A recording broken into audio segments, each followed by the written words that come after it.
নমস্কার বন্ধুরা, তোমাদের সবাইকে ব্লগার দি অফিসিয়াল চ্যানেলে অনেক অনেক স্বাগত। তোমরা সবাই কেমন আছো? আশা করছি সবাই ভালো আছো এবং সুস্থ আছো। তো আজকে আমি নতুন একটি ব্লগ ভিডিও নিয়ে চলে এসেছি। তো এখন সন্ধে হয়ে গেছে, তো আজকের ভিডিওটা আমি শুরু করছি সন্ধেবেলা থেকে, ঠিক আছে? তো সন্ধেবাতি দিয়ে আমি ঘরে আসলাম। তো এখন যেই কাজগুলো করবো, রান্নাবাড়ি করা রয়েছে, তো সেগুলো তোমাদের সাথে শেয়ার করব। তো আমার চুলটা কিন্তু এখনও শুকায়নি, তার জন্য চুলটা ছেড়ে রেখেছি। যখন রান্না করব তখন চুলটা আবার বেঁধে নেব।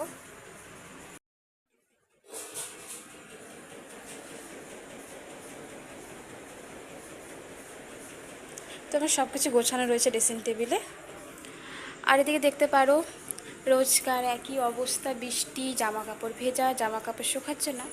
তার জন্য জামা কাপড়গুলো এরকমভাবে রশিতে মেলে দিয়ে রেখেছি। আর বৃষ্টি হওয়ার কারণে আমাদের উঠানে অনেক জল হয়ে যায়। দেখো উঠানে অনেক জল হয়ে যায়। আর এই যে আমার বিড়ালটা বসে রয়েছে, সবসময় দেখবে ওখানে দরজার সামনে বসে থাকে। তো উঠানে জল হয়, রান্নাঘরটা দেখতে পাচ্ছ নিচে, রান্নাঘরেও জল হয়। তার জন্য আমি কালকের থেকে রান্নাটা না এখানে নিয়ে এসেছি, মানে জলের মধ্যে রান্না করতে অসুবিধা হয়। তখন রান্না করব, আগে থেকে মাংস রান্না করেছিলাম, আর এই পাশে ভাত বসাবো। এখন দেখো, দেখে মনে হচ্ছে কি একদম মানে সব কিছু এলোমেলো হয়ে রয়েছে না, তাদের দেখতে তেমন একটা ভালো লাগছে না। কিন্তু তবুও এখানে এখন আমি রান্না বসিয়ে দেবো। ভাত আর তরকারিটা রয়েছে, সেটা শুধুমাত্র গরম করব। এই ম্যাও টুকি টুকি টুকি টুকি টুকি টুকি টুকি টুকি টুকি টুকি টুকি।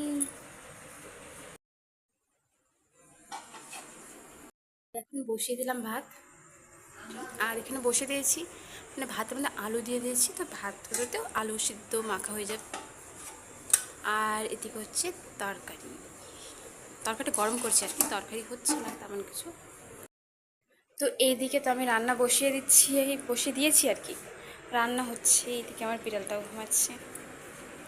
কি করব ভাবছি।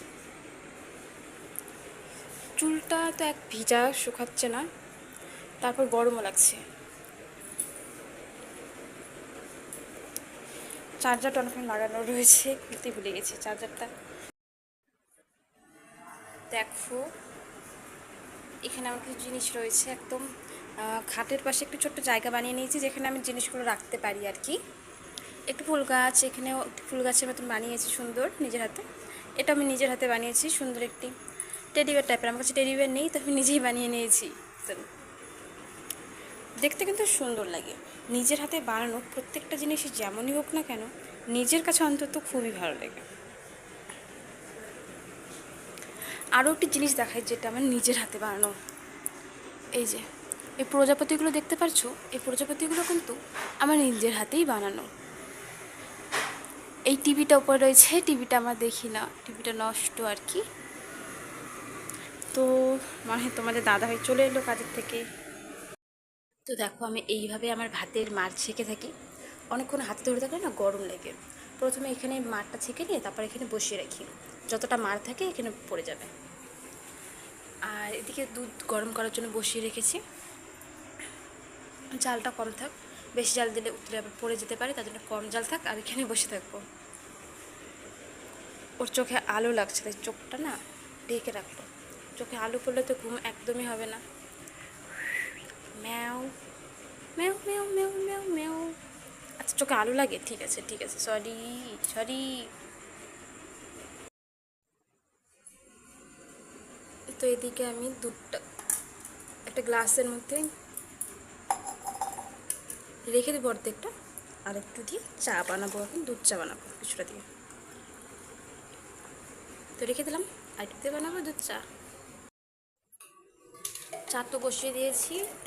আমি কিন্তু এর মধ্যে সামান্য একটু জল মিশিয়েছি, বেশি জল দিইনি।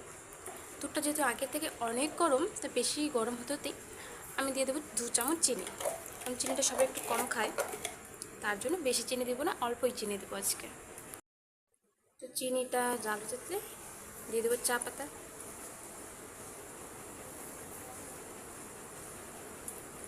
গ্যাসের পাওয়ারটা একটু কমিয়ে দিই, চাটা ভালো করে জাল হোক, তাহলে খেতে খুবই ভালো লাগবে চাটা। কী রে, রান্না করছি তোকে কিন্তু একবার একবার করে দেখিয়ে যাচ্ছি, তুই কি উঠবি না ঘুম থেকে?